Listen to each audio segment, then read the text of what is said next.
Hey, today I want to talk about how unresolved trauma can worsen your perimenopausal symptoms. And I just want to go through my journey and some research that I've been doing as well. So let's get into the video. I know a lot of people I've spoken to have said that as they've approached their 40s, their perceived perimenopausal symptoms have got worse. Regardless of whether or not you've gone to the doctors, you notice a change in your emotional well-being. And I know I had a significant life event that happened when I was 21. It was something extremely emotional that happened to me, and things like that have happened in the past, and I've been able to deal with those and really feel like I've not been scathed as such, should we say. I just felt like it's hit harder than it did when things like that have happened in the past. So you may be carrying a bit more weight than you realise, and this may be heightening your perimenopausal symptoms, or even it may be causing you to think that you've got perimenopausal symptoms when actually it's unresolved trauma that you haven't yet dealt with yet, because your cup is getting fuller and fuller. You're now starting to overflow and have the ability to bounce back like you used to. And that is just a symptom of growing older. And if you continue to ignore the issues, then they're not going to get any better, and the symptoms are going to get worse. The truth is, it's not just the hormonal changes causing your symptoms to worsen. If you've got unresolved trauma, it could be something deeper than that. So for me, when I turned 40 and everything came crashing down, the stress, all the unresolved emotions, all the things that I'd been pushing down with either alcohol or recreational drugs or any of the above, and the trauma I'd experienced over the years, and that I'd kind of pushed down and been like, it wasn't that bad when it was. I seemed to amplify my symptoms. So it wasn't just the menopause, and it was the trauma as well that I'd never fully dealt with. So what I discovered and what research shows, and I'll link this in the comments for anybody that would like to go and look through the research that I've been looking at, is that women with unresolved trauma often have a much harder time going through menopause. So studies on adverse child experiences, and there's tests that you can do on this. I'll find a good one and link it up below. They prove that women that have faced trauma are much more likely to suffer from chronic stress, which is something that I'd suffered from, and I can wholeheartedly relate to this. So disrupts your hormone regulation anyway. So despite all of the perimenopausal stuff that we're going through at this sort of age, you've then got all these stressors on top as well that just amplifying the situation. So you're not going mental. It's just, if you've got some unresolved trauma, it could be adding to your perimenopausal symptoms that you're having that possibly out of the control, and it could be disrupting your hormones as well. So making symptoms like hot flashes and anxiety much worse than they need to be. Your doctor's probably not going to be leading with that. They're probably, well, like they did with me, try and give me antidepressants. I'm not depressed. I had a situation, I knew what the problem was, and you're very wary of that if you do go to your doctors. So here's an example of a key study that was done in 1998. There are later studies, but these are the ones that I could find at the moment.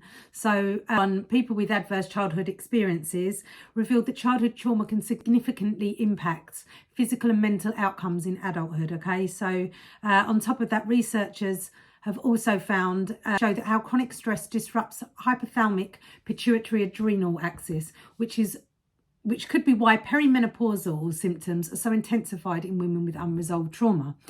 Now, these studies are all done, as we know.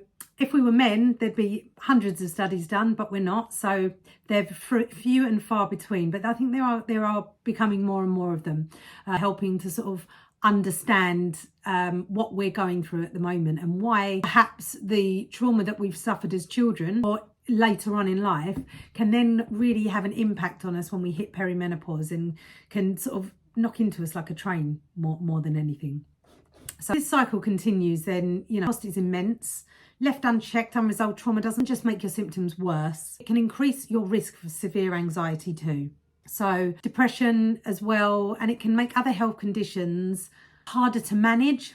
What do we get? the more difficult it becomes to deal with both mental and physical loads of trauma. So if you don't address this, you might spend the next 10 or 20 years or so dealing with intensified symptoms that are just going to carry on getting worse. So consistently asking yourself why this has happened to me is not something that just makes it go away. So the main point that I'm trying to get across in this video is, if you're suffering from perimenopausal symptoms, or what you perceive to be perimenopausal symptoms, you're not being listened to, you've suffered from some sort of trauma in the past that you haven't actually dealt with, or there's things that have been building up that you're perhaps ruminating on, try working on those first. Try looking at your historical trauma and working through those emotions first, and really dealing with those before you then go on to putting any more hormones into your body, because we all know obviously the impact of having, having fake hormones put into our body has had on us over the years anyway,